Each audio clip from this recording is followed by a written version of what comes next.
In 1991, my grandmother died. She had really helped raise me. And she died, and I was there with her. It was during a period of 6 months of dry time during my attempts to get sober. And I remember I went with her every day and I cared for her during that time. And it was a real blessing. It was kind of an awakening time for me, even though I relapsed on her morphine after she died in hospice. During the time of her death, I was there with her. And I was standing next to her graveside in her backyard where I had dug a hole in her rose garden, and I had carried out her ashes, and we were burying the ashes, and I poured the ashes in the ground, and I covered them with dirt and put the stone marker that I still have at my house over that grave, and I held hands with my family, and my mom started singing Amazing Grace, and I didn't sing. And the reason I didn't sing is I didn't understand why I didn't have any feelings. I knew that I should have feelings. It was 1991, 2 years before I got sober. I was sober 6 months without working the steps, and I was so broken that a woman I loved more than any person in my life, I could not even cry for her death. So flash forward 4 years, I'm a couple years sober. Carolyn T is picking up her chip and celebrating the change in her life, and I am crying like a man for the first time in my life because some of my defects of character, some of my selfishness, some of my fear had been alleviated.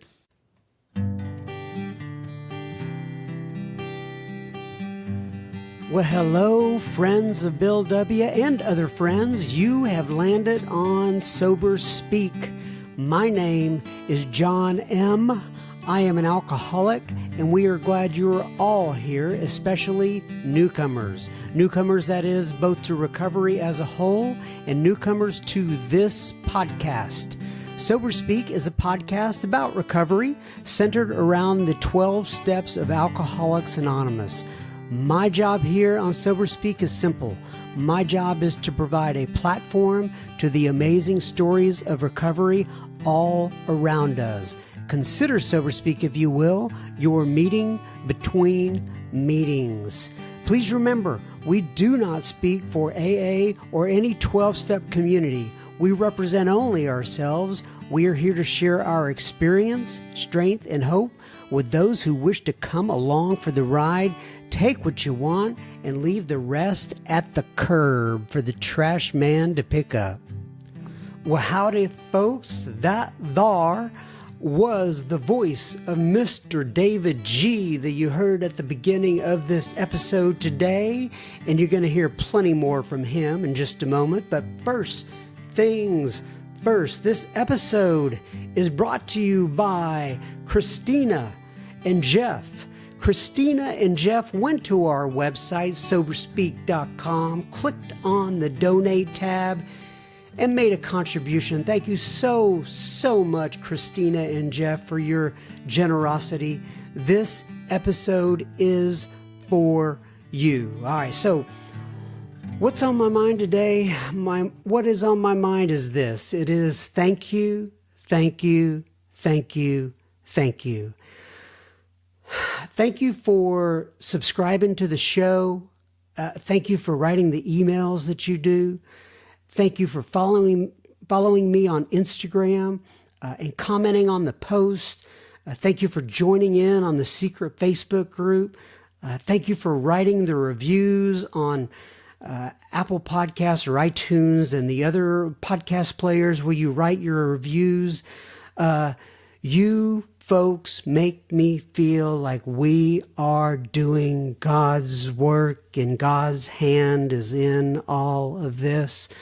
You know, I'm just another bozo on the bus like you guys trying to figure this out a day at a time, but I'm so thankful for all that you do and all the encouragement that you provide.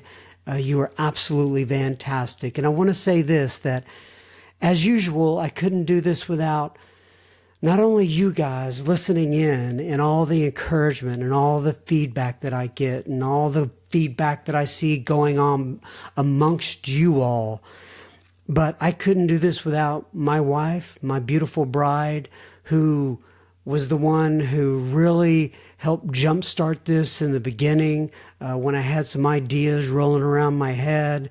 And I also want to thank Miss Cassandra, Miss Cassandra is a sweet, sweet Al-Anon lady who has volunteered to help, and all those Instagram posts that you all see out there, Miss Cassandra is taking care of all that, and I'm so appreciative of it. And I even had a friend who listens to Sober Speak the other day, Mr. Jim. Out of the goodness of his heart, he goes and he tries to find speakers and make contacts and put me in touch with people who may be a good guest on the program. And he goes way out of his way to do it, more than anything I have ever seen. And I'm so appreciative of that. You know, I did not expect this, but this podcast, this Sober Speak podcast, has become more than just a podcast. It has become a community. And I always thought in the beginning when we first started out that I was just going to do a podcast. Maybe I'd do a few. Some of my friends would listen in, and then maybe I'd do something once a month or so just for grins. But it's become much more than that. It has become a community. We have people in the Facebook group asking questions about sponsorship, about amends. We have people celebrating birthdays and anniversaries, and I can't tell you how much joy that brings me. So come on in the group, put any kind of questions or ideas that you have out there.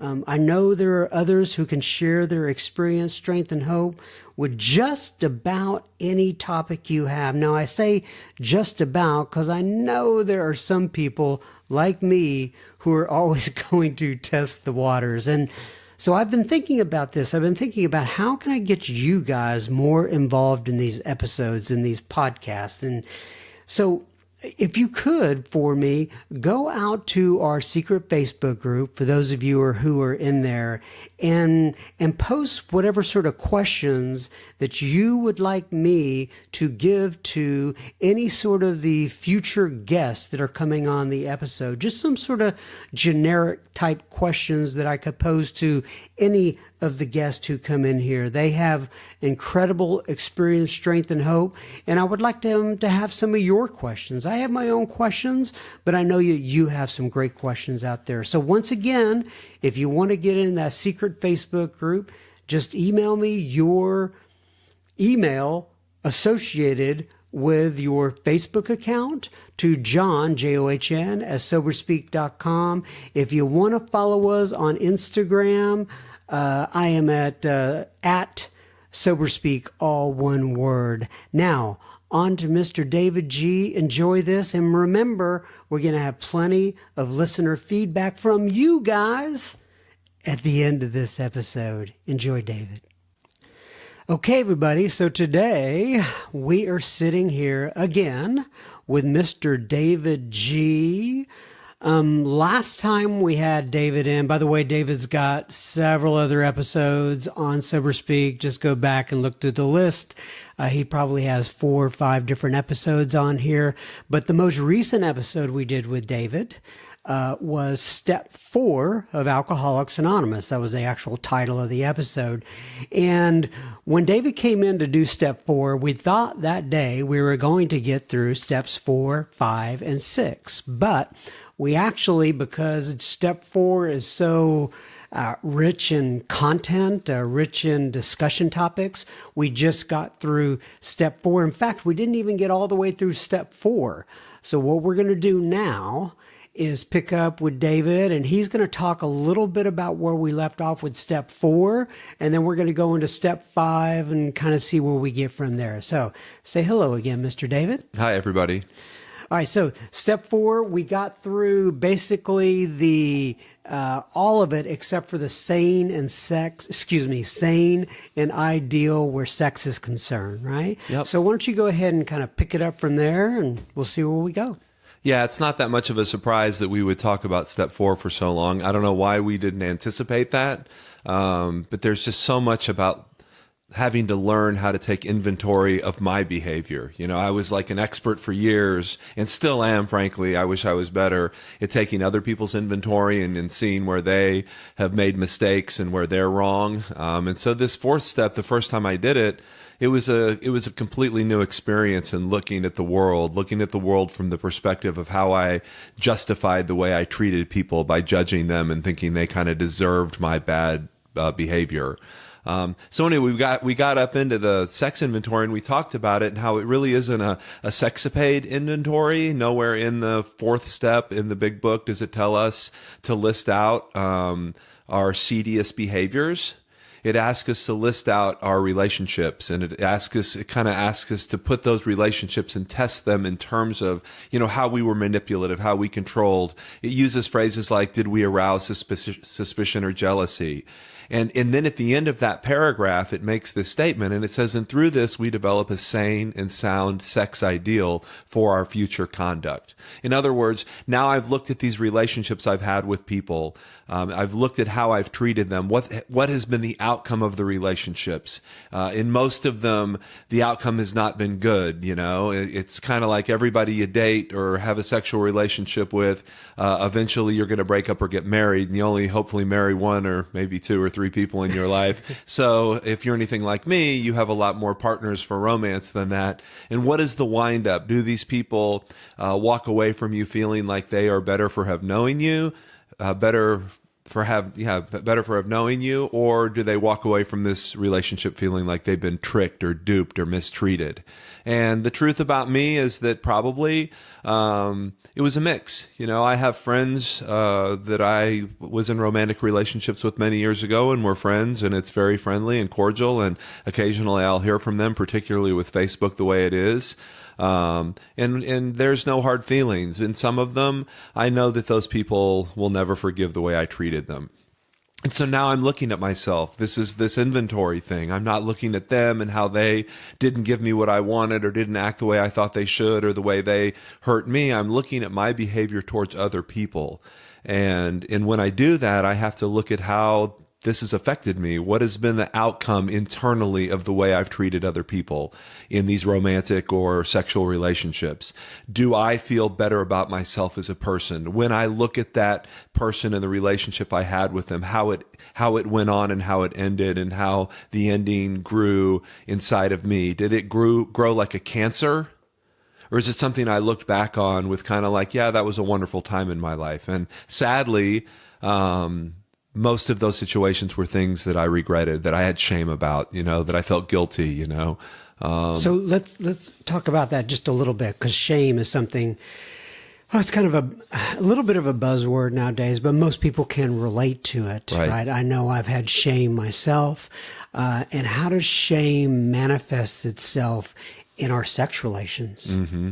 Yeah, I mean, some of the shame is actually like childhood shame, even if there was no sexuality going on, just the thoughts, kind of this kind of duplistic person where I'm acting like these things are bad and I'm so interested in them. It's like I was the kid who, if you told me not to do something, it's all I wanted to do. And certainly once I became sexualized, that became an issue. And so then this was one of the very first areas of my life where I had to be a different person to the world around me than I knew I was in private. And that's where shame started for me. What I, over the years, and particularly over the past few years, have really realized is that the behavior that I can't share with the world, and I may call it private behavior, personal behavior, and certainly not everyone wants to hear about my sexuality, but if you have a right to know who and what I am because you have committed your life or your feelings to me, and I am participating in behavior that I have to hide or disguise from you or disguise in a way that I get you to do and be what I want you to be to satisfy my needs, that to me is where the shame comes in. There's a great line in the 12 and 12. It's talking about character defects, and it says something like this. This is an exact quote. It says, since most of us have an abundance of natural desires, it isn't strange that sometimes these outgrow their intended purpose. Just to the extent that these go beyond God's intended purpose is the measure of our character defects, or if you wish, our sins. And so that idea of where there's nothing wrong with me wanting romance in my life, but if I'm going to lie and deceive you so that I can get romance, or if I'm going to make you feel guilty so that you give me what I want, or worse, if I'm going to do things for you with the expectation that you're going to reciprocate with what I want, then I am all of a sudden going from having a loving, caring, honest relationship to forcing my will on another person. And to the extent that I do that, this is where I think character defects occur. And like I've said about many things in my life, the worst thing about being a jerk is feeling like a jerk. Even when I get my way, I feel bad about myself because I know deep down inside that I am harming another person with my behavior. And so that to me is where the shame comes from. Yes, I'm ashamed of desires that I think are maybe wrong or immoral, but really the shame comes from the harm I've caused other people. So this idea of a sane, sound sex ideal isn't necessarily about what behavior I'm going to participate in across the board. We don't all have the same morality. We don't have the same desires. You know, it may be very easy for me not to do something because I really don't enjoy it and look at you as a weak person because you enjoy it and you do it. And that's really not fair. This is an individual thing.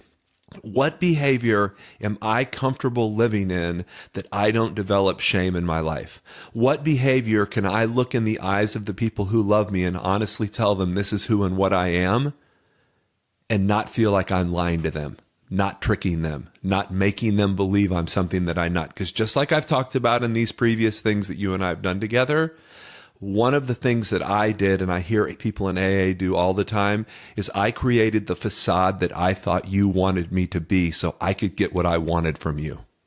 In the book, it says we'd hardly be human if we didn't have sex problems. Mm-hmm. We're looking to shape an ideal sex life moving forward, sex/relationships in my life moving forward.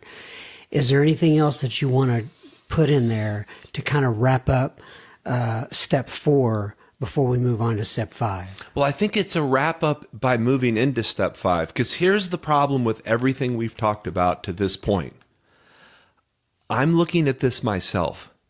I'm looking this through the lens of how it has affected me and my very narrow viewpoint of the world. So I was thinking about this, as I was getting ready to come over here, about how many fifth steps I've done. I've been sober over 25 years. I've participated in probably 20 formal step studies. And in every one of those step studies, I did a formal fifth step, be above and beyond, or whatever you want to call it, just a daily inventory, that type of thing. And in those fifth steps, I've had all different kinds of experiences. So the first one was the most profound, because the first one was sufficient to give me, to this point, lifelong sobriety. If my life ends today, the fifth step that I did in 1993 with my sponsor provided me lifelong sobriety. But the ones that I've had subsequent to that have dealt with a lot of issues because, just because I'm sober, that doesn't mean I don't, A, have problems, and B, cause problems. One of the difficulties about being a recovered alcoholic is this old joke in AA that when you sober up a horse thief, what you have is a sober horse thief. But it goes beyond that, because what you have when you have a sober horse thief is you have a better horse thief. And the better horse thief is better at deception, is better at keeping track of their lives, is better at keeping track and keeping score with the people they're in relationships with. In other words, I can't just apply these principles towards the way I drank and used drugs and the behaviors that I participated in them at that time. This program and these fifth steps that I've done through the years is applying to the world about me as a sober guy. And so when we talk about what's next, how do we develop this? The first thing I have to do is, once I've written all this stuff down, I have to go sit in front of someone that understands what I'm trying to accomplish, to hopefully to some extent has a comprehension of what the 12 steps are about. I know that people do it with their priests and their psychiatrists, and I've heard people do it with cab drivers and strangers on the street at bus stops and all that stuff. And I'm not mocking that. I mean, it sounds a little funny to me. And usually I feel like when people share that in meetings that they're kind of joking about the person at the bus stop, maybe not about their priest or their psychiatrist. But what I have done every year that I've done it is I've done it with someone in the program who I believe has worked the 12 steps and has recovered from the hopeless state of mind and body. And let's just pause real quick. And there's going to be a lot of people listening to this who may not know exactly what a fifth step is. I know a large portion of our audience will, but the fifth step is admit it to God, to ourselves, and to another human being the exact nature of our wrongs. Correct. All right. So I'm sorry. Go ahead from there. So I've had tons of experiences with, I've had it where I've read my fifth step to people and they've kind of politely listened and said, good job. And that's been good for me because I've gotten stuff out. But for the most part, and in particular with a few different people, and certainly with my sponsor the first time I went through the steps, I mean, at times when I was reading my take on what had happened and what the steps were pointing me in the direction of, they, politely smiled at me and then said, you came up with this all on your own, didn't you? Because I do delude myself. It's nearly impossible for me to follow some of the instructions in the book. I'll give you an example. In the resentment inventory, it says putting out of our minds the wrongs others had done entirely. Entirely? Entirely is a big word. Entirely. We resolutely look where the fault was our own. Where were we to blame? Though the situation had not been entirely our fault, there's that entirely word. Mm-hmm. In those types of instructions, that's where I need this other person. I've already admitted these things to God when I've written them down on paper. The purpose of the fifth step, in my view, is to be with someone that I trust, that I know has my best interest in mind, that I don't feel threatened by, is not involved in my personal life. I wouldn't do my fifth step with my mom or my wife or my sister, because they love me, not because they don't have my best interest in mind, but because they've been involved in this. They have their perspective on this. I like to do this with a person who really is a fresh set of eyes, who can just hear what I'm saying in a vacuum and tell me what exactly it is that they hear.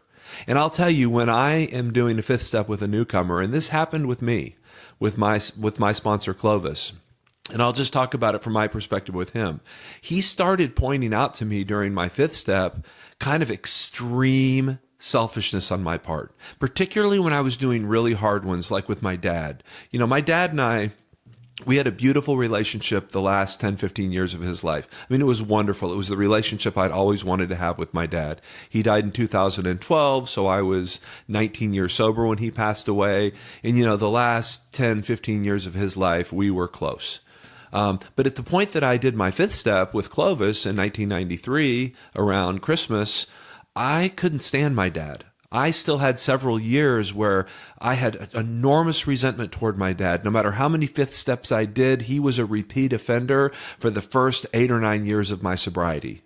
And I didn't mean for that to be the case. It's just when I thought about the things that had happened in my life with him, including things that happened during my sobriety with him, because just because I got sober, that didn't mean that didn't instantly mean I had credibility with him. So what do you mean by repeat offender during the first part of your sobriety? I mean, it didn't, my first fifth step where I looked at my part and put out of my mind entirely, which I entirely could not do. I was entirely impossible for me to put out of my mind the wrongs he had done. Because in my view, a lot of the things that had happened when I was a kid.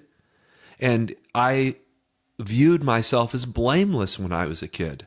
I didn't see how an adult wasn't responsible for taking full responsibility for whatever bad things happened in the relationship with their children. Now, as a grown man who has had children and now has grandchildren, has an experience being the parent, what I recognize is I was not a pleasant little kid. I was very demanding, very selfish, very spoiled. My dad was a human being. He did not have the ability to put me in a vacuum where he ignored my horrible behavior. I was bad at school. I stole. I set fires. I mean, that was just like the first 3 of 20 things on the list of things that made me very hard to be around. And I had some expectation up until just maybe 10, 15 years ago that somehow my dad was supposed to be so spiritual that he could just overcome all that and be cool with it. And so this putting out of your mind entirely the wrongs others had done and then resolutely looking where the fault is my own, I needed help with this. And even though I got help from Clovis, when he pushed me on it, it aroused anger in me. When he started pressing me on the way I acted when I was a kid, the way I stole from my dad, the best way I can describe it, and I never thought of this consciously until I'd been sober for a while, maybe 10 years, like the moment my dad's sperm penetrated my mom's egg, Instantly, I believed deep down inside that everything that belonged to them was now mine. And the sooner they gave it to me, the better off everyone would be. Like if they went on a vacation, why don't I get to go on a vacation? If they got a new car, why don't I get a new car? I just had such a selfish, spoiled, self-centered view of the world, particularly of my parents and their stuff, that I never was able to look at my parents for a long time as anything but a provider of stuff. And I can tell you as a parent, when you have that happen in your life, and my kids were much better to me than I was to my parents, it's hard to take, And so my sponsor, Clovis, and I did my first 2 or 3 fifth steps with him, he really helped me to start looking at that. That being 8 years old and a little jerk doesn't mean you're not a little jerk. It just means you're an 8-year-old little jerk. And if your parents treat you like a little jerk when you're acting like a little jerk, that doesn't mean there's something wrong with them. That's the appropriate response. What brings that on is acting like that. And I didn't like the consequences of behaving like I said a few minutes ago. If you told me not to do something, it's exactly what I wanted to do. I found the things that you told me I should be doing, like reading, homework, going to school, Sunday school, singing in choir, practicing the piano or soccer, they were the most boring things in the world to me. Whereas sneaking out of the house, climbing on people's roofs, egging houses, flipping trash cans, setting them on fire. I don't know why. That's just what appealed to me. And I had parents who had to cope with that kid. And let me tell you, it didn't get any better when I got into puberty.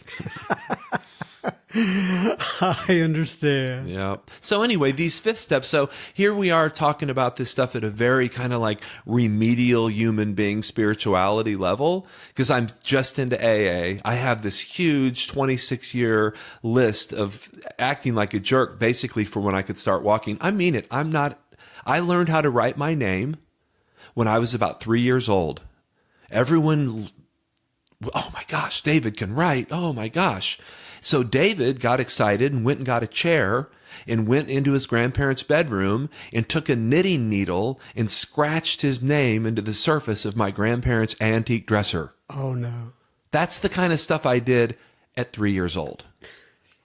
Right? And I just was really resentful of the responses I got from people, the spankings I got, the punishments I got, the things that were withheld from me because of that. This is why these things take so long, because for you to really understand what makes me tick, you have to hear these things. That's what a fifth step is about. For another person to really understand the way I tick, we have to get into this kind of detail about who we are. It can't be this, for me, this general checklist. I was selfish, self-centered, fearful, blah, blah, blah. And some people do it that way. But I tell you what, the longer I stay sober, the more detailed I get on what my behavior was in my resentment inventory, the behavior that I had made excuses for myself that I should be able to treat you that way. In my fear inventory, the behavior that I did because I was fearful that I wasn't going to get what I wanted. And at the very worst and kind of most low life stages of my behavior, that I could do these things behind your back sexually because you weren't giving me what I wanted. And it all made sense to me. And it had to be torn open, put in the light, washed off, and dealt with. And that's really what this fifth step is about. All right, let me take a little break here. We'll be continuing our conversation with David G. in just a moment. Just a reminder, you are listening to Sober Speak. You can find us on the web at soberspeak.com. There you'll find our 70 or so plus other episodes you can listen to for free. You can also find the donate button on our website. If the spirit moves you to use it, you can. Please keep in mind this is a podcast funded by you, the listener. Sober Speak is a self-supporting organization through our own contributions. We are not allied with any sect, denomination, politics, organization, or institution. We do not wish to engage in any controversy, neither endorse nor oppose any causes. Okay, now back to David G. So, as you know, there is a line in the Big Book that says, if we don't take this vital step, we may not overcome drinking. Mm-hmm. What are your thoughts on why that line is in the book? Well, let me tell you my experience with that. So in December of 1993, I sat in this used car lot office looking over the used car lot with a reading lamp. My sponsor was in front of the window. He was the security guard watching the lot so no one, I guess, stole the cars. And I was doing my fifth step with him. And over the course of that fifth step, which lasted about 3-4 hours, I had all sorts of emotions, from some anger in the beginning during my resentments to really some cathartic stuff during my sex inventory, where I was able to begin grieving some things that I had never grieved, you know. And I remember at the end of that, closing that spiral, I can still picture it in my head. And when I closed it, I felt like something had changed inside of me. And when I went to my meeting, I went home that night and I did my 6th and 7th step from the big book, which we're going to talk in a lot more detail here in a few minutes. And I slept really good that night. I don't know if it's because I was exhausted or I had been freed from some things. It doesn't really matter. I slept really good. And I remember I went to the noon meeting at the Trinity group that next day. And when I went in the meeting and I was sitting with all the different people, I began for the first time. And remember, I started AA in 1987 at the, forced hand of my parents. And here it was December of 1993, and I had finally done a real fifth step. And I sat in that meeting and I felt like I related to and understood and had empathy for and care and love for every person in that room. And I remember looking around at the different people, the different characters, the ones that maybe before I would have said, I love everyone, but I don't like everybody. That kind of creepy way people lash out passive aggressively at the room. Anytime someone says, I don't give a bleep about what everyone thinks about me, that that's all they really care about. And I had been that guy, right? That kind of chip on the shoulder, and the chip on my shoulder was gone. And the idea that it mattered whether I liked or didn't like, I really understood that everyone in that room was there for the exact same reason I was. Whether they were 2 days sober or 30 years sober, they were sitting in that room needing to continually have the experience that I had just had. And after 7 years or 6.5 years of being a regular member of Alcoholics Anonymous, doing that fifth step was a crossing over point for me. And it says that. You're getting your book out. I bet you're going to read that thing. It says we go to it illuminating every dark cranny of the past. And then it says before, we're delighted. We can look the world in the eye. No matter what our thoughts were about our Creator before this point, we begin to have, and I don't know if it says conscious, you know what I mean? Broad highway of the universe. Yeah, we're walking hand in hand. And that's, for years, that sounded like a lot of BS to me. And after I did my first, real fifth step, following the instructions from the book with an AA member who had had a spiritual experience and had recovered, I began to feel completely, I may not have walked hand in hand with the spirit of the universe, but I began walking hand in hand with the people in Alcoholics Anonymous. Oh, here's what I'm struggling with. Do we remain on step 5? Because we could. There's so many different things to stay about step 5. But let's go ahead and move on to step 6. Yeah. You got anything else you want to say about step 5? No, because step 6, first of all, I want to give a little plug for the 12 and 12. Some of the most powerful writing about step 6 is in the 12 and 12. It really, I'm sure over the next 15, 20 minutes, I'm going to spontaneously quote some things that just mean a lot to me. I just want to let everybody know I do not sit at home studying these things, that I read this stuff over and over with my sponsees and for myself because I need to hear it. And, So let's, just real quick. Yep. Step 6 is we're entirely ready to have God remove all these defects of character. And 7 is humbly asked him to remove our shortcomings. So it's talking about defects of character, shortcomings.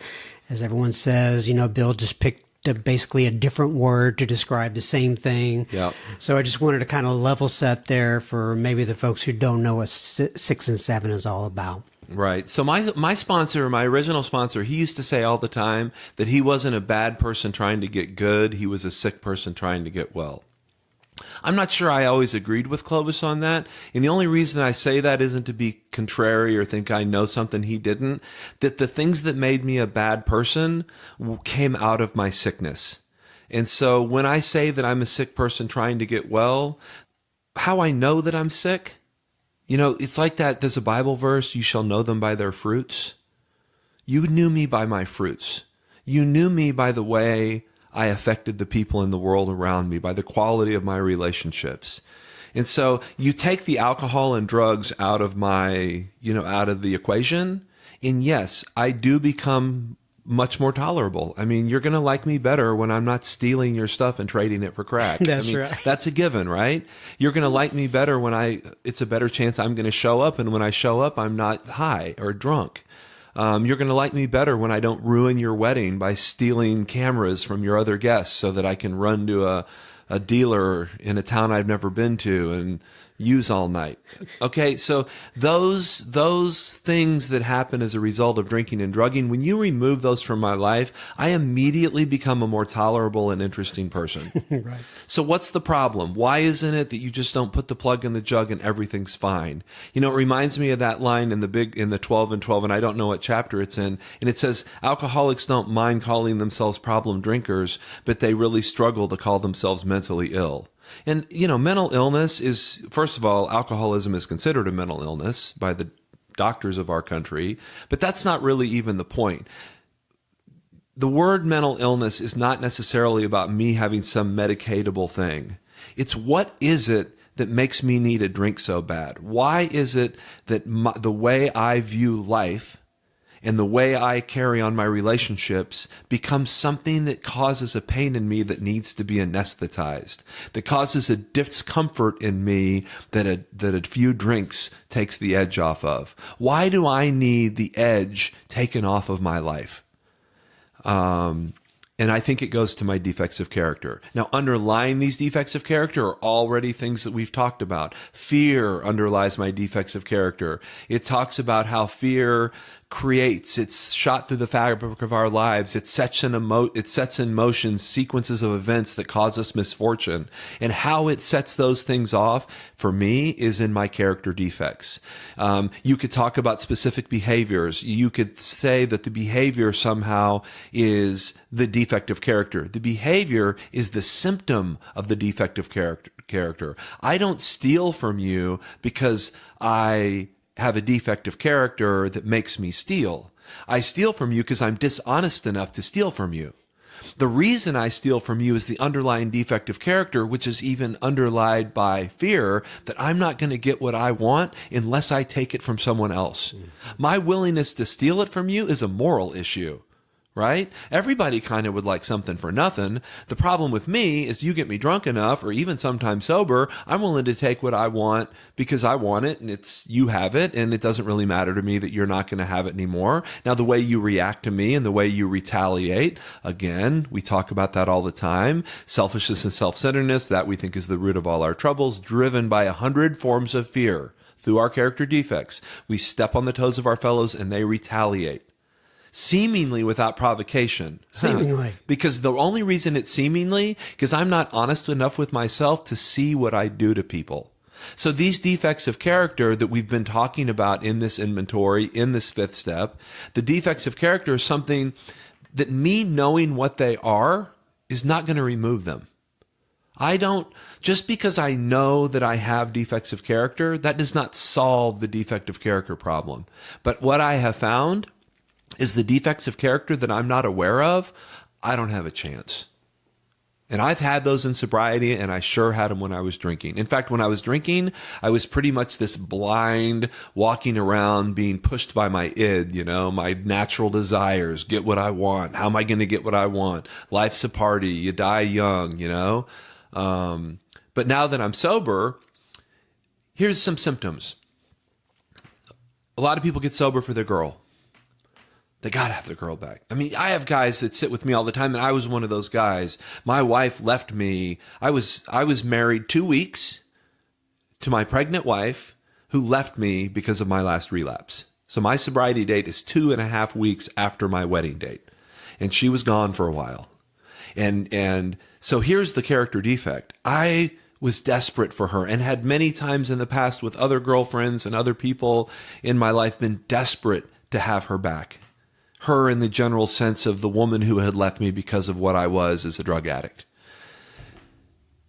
After a few weeks of getting her back, then I start to remember why I needed a drink. That's right. Right? Because of my defects of character. My defects of character didn't allow me to enjoy my relationships. My defects of character, I call it catching an edge. I could be sitting at a dinner table and just have one thing not go my way and just immediately have a sharp word come out of my mouth because I wasn't getting my way. Remember, selfishness, self-centeredness.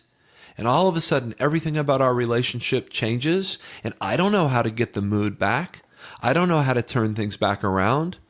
So here I am sitting in my own mess that is caused because I have these like cravings to get my way all the time, and I don't even really recognize what those are. So back to the 12 and 12. In step 6 in the 12 and 12, it really it doesn't mock us, because that's not the right word. It kind of reads our mail a little bit. It talks about how we're apt to congratulate ourselves for giving up these huge issues like stealing and beating people and, whatever. Right. And it says we're apt to congratulate ourselves for things that were ruining our life anyway. I mean, it's like congratulating myself because I quit smoking crack, or congratulate myself because I quit blackout drinking. That's really not something to congratulate you for. It's to be grateful for, right. But it's not to really pat myself on the back and say, hey, I don't get drunk and beat you up anymore. Isn't that wonderful? That's not the way the world looks at it, nor is it the way I should look at it. But we do that. And the book kind of mocks us that way. But then it starts to really read our mail. It really starts to talk about how these things really exhibit in our day-to-day personal life. Because most of us, when we're sober, are not walking around being verbally and physically abusive. We're not robbing our partners or our business people. What we're doing is we're gossiping. We're talking about other people. We act as if we're talking about it in some conversational way, as if we're being helpful in some way, or just, hey, I want to let you know about what John Cole's been doing. But really what the truth is I don't know how to rely on God for my self-esteem. In other words, I don't necessarily understand when people say, God is your source. God is I don't always understand that. But I can tell you what, putting other people down, gossiping about other people, negating who they are as people because of mistakes they've made is a real cheap way to elevate myself. And the hard part about it is I immediately feel worse about myself as a person for being the guy who has to do that, whether I know it or not. Character defects. If I don't know I have a character defect, I am going to continuously be a victim of that character defect. But once it's pointed out to me through good sponsorship, through my 5th step, when my sponsor's talking about someone at work who I couldn't see where I had a part, and my sponsor said, well, did you ever talk about him to other people? Well, yeah, sure, of course. He's an a-hole. Of course I talked about him. Did you ever say negative things about him, insult him as a person to other people who were friends of his? Yeah, I guess I did that. Well, why are you okay with that? Those were the type of things that I learned about. And here's the beautiful thing, and I'll tell you a story. So my sponsor, this guy Bill Cheney, was a great guy in AA. He was not a close friend of mine, but he was there for many years of my sobriety. And Bill, I don't think he had a lot of use for me. He was nice enough to me, but I don't think he had a lot of use for me. And I knew him in early sobriety when I was even more brash and more obnoxious. And I remember I was maybe a year and a half sober, and I go to Clovis, and I've already worked the steps, and I'm doing well. And I say to Clovis, Bill, and I'm talking about his sponsor, first of all. Bill, he talks about how he does things for other people, and he's such good to newcomers, and he carries the message.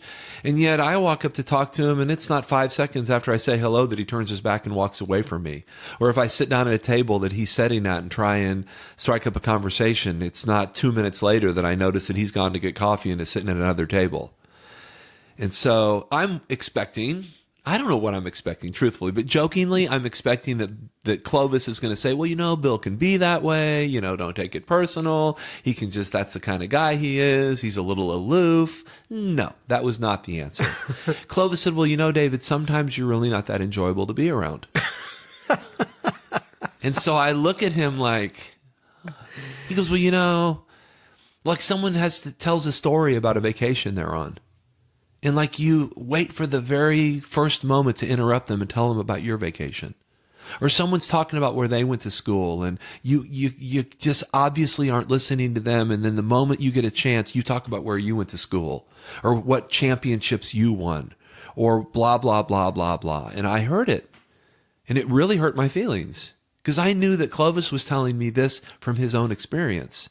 Because once he told me I did that, I could not know that I did that. And so what happened, it was humiliating.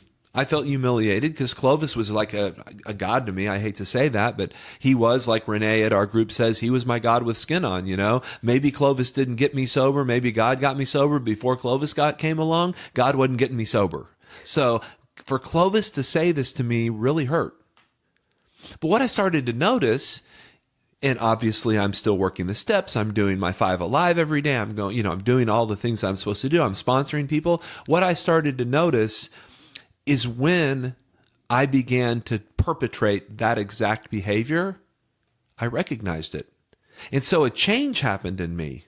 And the change was when people started telling me about what was going on in their life, where they were going on a vacation, where they had been, I started to listen to them for their excitement and started to pay attention for how excited they were and what their experience was. And I thought to myself, man, I'd love to go there someday and do what you did. What was your favorite part of the trip? And I began to actually become interested in what their favorite part of the trip was. And I began to view them as like important people, people who mattered. What happened to me as a child during my drug addiction, I don't know when or how it happened, but the importance of other people around me lessened and lessened and lessened. It must have something to do with what they mean when they say we're self-centered in the extreme. And learning these things about myself, learning that the same girlfriend I couldn't live without all of a sudden drove me crazy, that the same job I had to have, all of a sudden they didn't treat me right and they didn't pay me enough and I was the only one there that worked. Knowing that people didn't want to be around me because I only wanted to talk about myself. These were not great things to hear. But my God, they were great things to hear because I began through the program and through my relationship with God to unravel some of this stuff. So there's this woman, her name was Carolyn T. I don't know where she is now. She was an attorney. She went to the Trinity group and we used to sit in meetings together for years. And for years after I had worked the steps and was getting sober, Carolyn finally got sober. And here's the thing about Carolyn. She would share things about her life, and it doesn't matter. I won't share her story. But she would share things about her life and what she'd been through, and I would listen to them, and I would think, my God, I would drink too. And it was painful, real painful stuff. She would share them in open meetings in our non-smoking group. And I was there the night she picked up her 1-year chip, and I knew what a big deal it was for her to pick up that 1-year chip because I had been with her and I had heard her pain and I had heard her struggle that staying sober wasn't for her because she couldn't stand the way sober felt. And I remember all that she said. She got up there and she was a very well-spoken person, and the only words she could get out of her mouth were, "I finally given up my right to a better past." And it was breathtaking. And something happened. I felt down my face, and there were tears running down my face. And I'm telling you, for the first time in my life, or in my adult life for sure, I was crying the way adults cry when they experience empathy and gratitude for another person. And what I mean by that, for so many years of my life, I cried like a child. I cried when I wasn't getting my way, when I wanted you to forgive me. But I wasn't crying out of sadness or out of gratitude. In 1991, my grandmother died. She had really helped raise me. My parents both were in the middle of a drug addiction, successful professionals who, smoked pot all day and all night. And my grandmother would come and care for me, and I would stay with her, and she would clean our house. And Nana was my biggest fan. No matter what I did, Nana would go, "Oh, don't bother David. He's going to be fine." I mean, I could have stolen the car and wrecked it. And she'd be like, "It's going to be fine. David's doing fine." And she died, and I was there with her. It was during a period of 6 months of dry time during my attempts to get sober. And I remember I went with her every day and I cared for her during that time. And it was a real blessing. It was kind of an awakening time for me, even though I relapsed on her morphine after she died in hospice. During the time of her death, I was there with her. And I was standing next to her graveside in her backyard where I had dug a hole in her rose garden, and I had carried out her ashes, and we were burying the ashes, and I poured the ashes in the ground and I covered them with dirt and put the stone marker that I still have at my house over that grave, and I held hands with my family, and my mom started singing Amazing Grace. And I didn't sing. And the reason I didn't sing is I didn't understand why I didn't have any feelings. I knew that I should have feelings. It was 1991, 2 years before I got sober. I was sober 6 months without working the steps, and I was so broken that a woman I loved more than any person in my life, I could not even cry for her death. So flash forward 4 years, I'm a couple years sober. Carolyn T is picking up her chip and celebrating the change in her life, and I am crying like a man for the first time in my life, because some of my defects of character, some of my selfishness, some of my fear had been alleviated. David, I think that's it's a heart-warming story. I really appreciate you sharing that. I think it's a good place to wrap it up for this week. We'll continue some more. I know we got into 6 and 7 a little bit. There may be some more to cover on one of our upcoming episodes. One thing I do want you to talk about there before we wrap up, you mentioned the 5 Alive, and we didn't come in here for that, right, that being a subject matter, but I think there are going to be people going, did he say 5 Alive? Right. And what is that? So when I got my first meeting with my sponsor, Clovis had me read the doctor's opinion and highlight anything that sounded like the problem or the solution to the problem of alcoholism. And so then, like many sponsors, we got together and he pulled his book out and we went through and read. And we didn't read every word of every page, but we read everything that we had highlighted. And when it got to the point in the doctor's opinion, and it says, strange as it may seem to those who do not understand, the same person who seemed doomed, who had so many problems he despaired of ever solving them, finally finds himself easily able to control his desire for alcohol as long as he follows a few simple rules. And my sponsor stopped me and he said, do you want to know what those few simple rules are?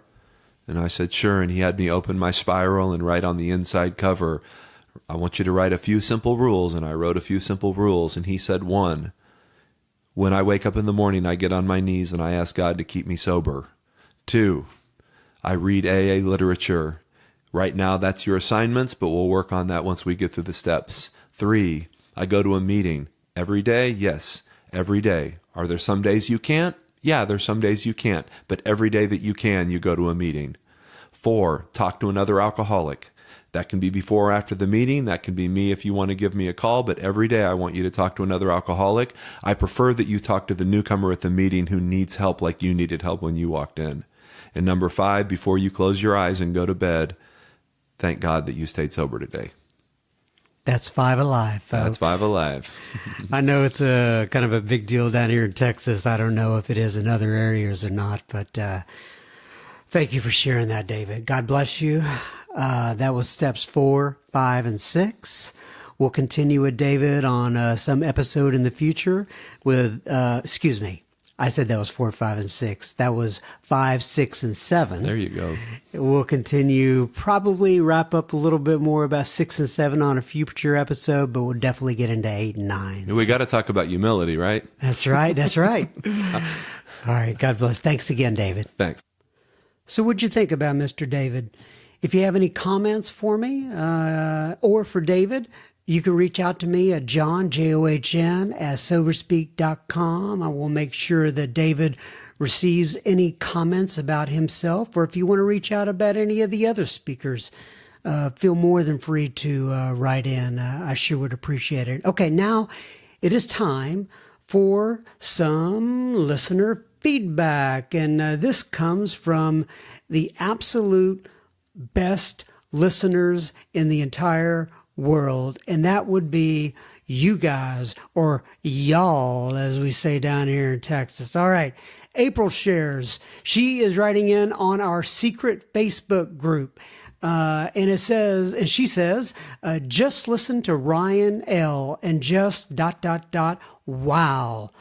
So much good stuff in that, in particular about finding guardian angels where you least expect them and being the lighthouse. Thanks again for a great meeting between meetings. Thank you, April. And April is referring to a couple of segments within Ryan's episode there. And if you don't know what she's talking about with the guardian angels and the lighthouse, just go back and listen to that. Kelly from Al-Anon writes in, and Kelly says, "Hi, John. Thank you so much for your podcast. I listen to it on my 30-plus minute drive to and from work. On May 9th, I'll be celebrating my 4th Al-Anon birthday." Whoa, happy birthday, Miss Kelly. Well, almost happy birthday. Anyway, I came from the rooms of Al-Anon because I was trying to control my son's father's substance abuse. He suffers from opioid addiction and he maintains with methadone. I did not, however, know until after attending the Al-Anon meeting that alcoholism runs in my family and that it was no fluke that I chose an addict as a partner. Although we are no longer together, I am so grateful that he is a part of my life for the many gifts I have been given, especially my son. If we had ever been together, or if we had never been together, I would have never found Al-Anon, which is what I needed so badly due to the effects of my familial history and growing up with my non-drinking adult children of alcoholic parents. My son was 4 months old when I entered the program, and today he is 4 years old. I am so grateful to have found the program when I did, because I know it has given me the tools to be a better mom and, of course, a better all-around person. Hearing about the Crested Butte Conference made me excited. I haven't had many opportunities to involve my son in Al-Anon functions because of his age, but that sounds like a perfect opportunity. I have been a member of the Al-Anon committee on the San Diego Spring Roundup for 3 years now. But that is not very child-friendly. If you haven't been, or if you have already been there, I invite you to visit us one Easter weekend in San Diego. We don't have specific things for young children, but we do have Alateen, and of course, San Diego is beautiful. I would like to go to the Crested Butte Conference. Can you give me some tips about travel, lodging, etc.? Thank you so much, Kelly. Well, me and Kelly went back and forth a little bit. I sent her a link to the Crested Butte Conference. I will be going back there again this year. And I kind of gave her some tips. I told her to look at the conference guide and let me know if she has any specific questions. But anyway, Kelly, hope to see you again, or hope to see you there this summer. Bree, I hope I got that name right. Brie writes in on Instagram, and she is an Al-Anon member as well. She said, "John, I recently started listening to your podcast as it was recommended to me by my boyfriend."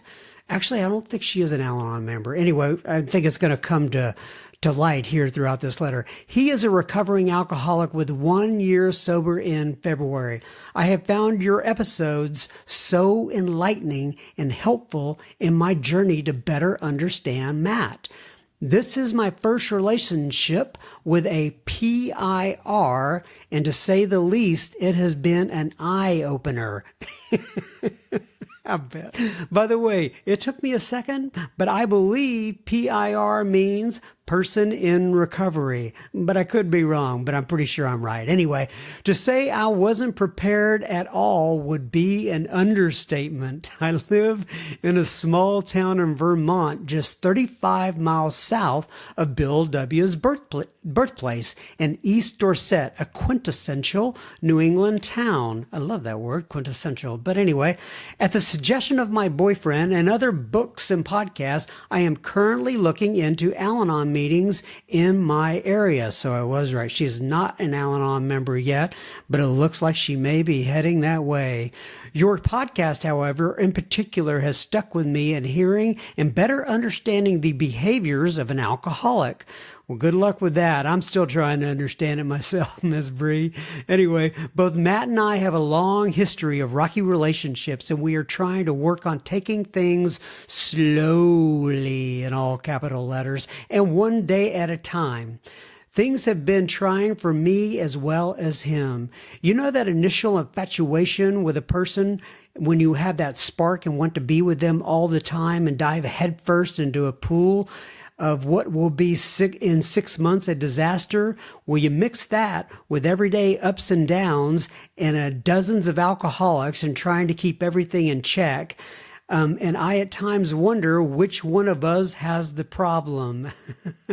I admittedly have many of my own, laugh out loud. Anyway, I just want to let you know how much I appreciate you and your guest. Arlena A. spoke to me when she talked about relationships, and I love and the love and the desire to have money and things. Even a quote normie feels that on many levels. It's all I've ever wanted, and I've been burned trying to get it. Keep up the great work, and I'll be listening as well as Matt because I know it helps him.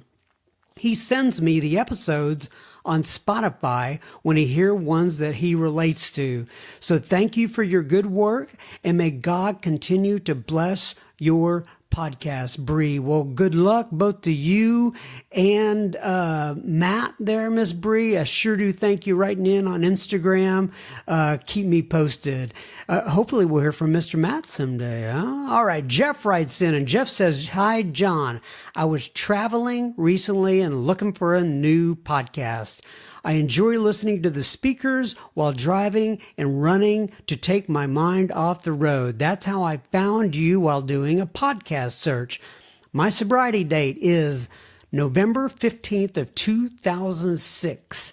I've had my ups and downs through sobriety. However, the last year has been a challenge. Fortunately, the compulsion to drink was lifted early, so that hasn't been a problem. Life just seems to be a bit, quote, hard this last year. My career, marriage, and the overall mental health was in a bad place. I found that I really had to make an effort to tell myself that God hasn't brought me this far to forget about me now.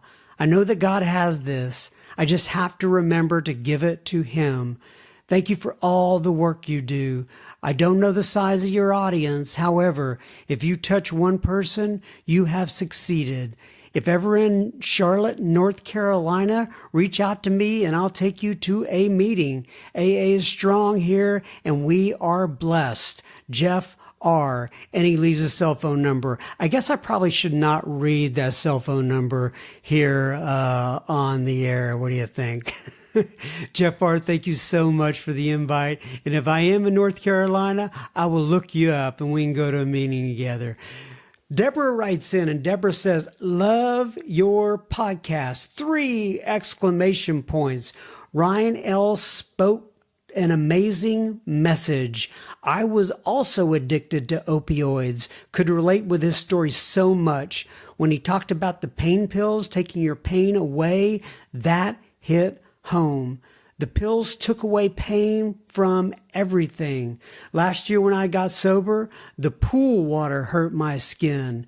The pills, even when I was 100 degrees, even when it was 100 degrees outside, the water felt like ice on my skin. It showed me how numb I was to everything. Thank you for this wonderful podcast. I listen to your podcast while I am working. I shop and deliver groceries for work. So this podcast really keeps me going. Very thankful. 3 exclamation points. Keep up the good work. 2 exclamation points. Thank you, Deborah R. Well, Deborah R., I'm glad we can provide some, I don't want to say entertainment, but I'm glad we can provide some possibly inspiration and break from your own thoughts while you are out doing your work. And I sure do appreciate you writing in, Deborah. And I'll pass on your message to Mr. Ryan L. Gracie writes in, and this one's short, sweet, and to the point. And Gracie says, "Hey, I enjoy your laugh. Haters gonna hate. keep being you, or keep doing you. Gracie, thank you so much. I appreciate it. And what she's referencing is, I've had more emails and messages about my laugh and liking it or not liking it. Like I said, I don't know what to do, but I am going to keep on being me. I appreciate you writing in, Gracie. By the way, usually when the people have written in about my laugh, they have not been haters by any means. They're just giving me suggestions. But hey, you can't please all the people all the time, and I really actually have appreciated the feedback. All right, Joe writes in, and Joe says, "Hi, John. My name is Joe, and I'm in Central California. I found your podcast by typing AA and just started listening to random stations. They were good. All of the stations were good, but yours stuck with me. I'm 42, and I've been struggling with alcohol for a very long time. I've been in and out of treatment centers in AA, but could never seem to find my place. Or I would think that my story isn't as bad or as sad as some others, but listening to your podcast has been a big help. I've been binge listening to you on my way to work, on the way home. I can't seem to get enough. I'm realizing that even though I haven't hit bottom, it doesn't matter how sad or not my story may be. We're all on the same level. I've been going to meetings. I have phone numbers. I have people who understand. And most of all, I'm actually having hope. It may sound corny, but I think your show inspired me to go. Today will be my first day sober, and I don't even know how long, and I'm scared of the future and who I will become and what my wife and kids will go through. Either way, thank you for this show and the inspiring words, and thank you for all the speakers and for the sharing, Joe. Well, God bless you, Joe. Thank you so much for sharing that. I really do appreciate it. I hope I hear back from you and you made it past that first day sober. And you know what? You're right. We're all bozos on this bus trying to make it together. At least I know I'm just another bozo on the bus, and we all swim in the same water, my friend. So thank you for writing in. Cassandra writes in and she says, "Hey, I have been thinking about emailing you for quite a while and never seemed to get around to it till now. I want to thank you for all the experience, strength, and hope you offered through your podcast. I've been a grateful Al-Anon member since mid-June 2018. Here's another Al-Anon member. I love it. And have been sober since, June 23rd, 2018. So she got a little bit of both. It was through Al-Anon and working the 12 steps of AA, myself and Al-Anon, that I realized that I had a problem with drinking, not just a problem with thinking. With that being said, I really enjoyed listening to Brenda J in episode 50.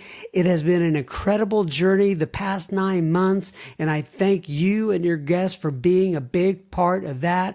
Keep up the good work. God bless you, Cassandra S. Well, Cassandra S., I'm glad that you made it both into the rooms of AA and Al-Anon, and thank you for your support. Thank you for listening. And finally, Mr. Jim writes in, and Jim says, "Hey, John, thanks so much for the episode this week with Ken H. What wisdom there. Not what sober men do. I agree. I agree with you that this episode is one to return to again and again. I went to a meeting tonight and the speaker was just awesome. He's been 34 years sober. I will reach out to him and see if I can get him to talk with you. I think he would be a good episode, except that he has a bit of an old South accent, so you'll have to decide." Oh, we've had plenty of thick accents on this show, Mr. Jim. Anyway, If he's amenable, I'll connect you to and let you decide. I have learned two things, John. First, my sobriety does not depend upon my relationship with a sponsor. It's between me and my higher power. Second, when I'm feeling a little down and wishing I had a sponsor to talk with, I come to Sober Speak and pick one of my favorites and listen again. I was listening to Gary Kay again last night while I was driving. I'm 89 days sober today, John. I'll get my 90-day chip this week. The compulsion to drink is gone by the grace of God. By the grace of God. Thanks, John. Jim S. And I'm going to close it out here. Once again, I always like to read this as much as I can with page 164 of the Big Book of Alcoholics Anonymous. And friends, if you're listening out there and you haven't read this for yourself, please open the book. It says, abandon yourself to God as you understand God. Admit your faults to Him and to your fellows. Clear away the wreckage of your past. Give freely of what you find and join us. We shall be with you in the fellowship of the Spirit, and you will surely meet some of us as you trudge the road of happy destiny. May God bless you and keep you until then. Thank you so much again this week for you folks listening in. I know you have so many other things you could do with your time, and I sure do appreciate it. God bless.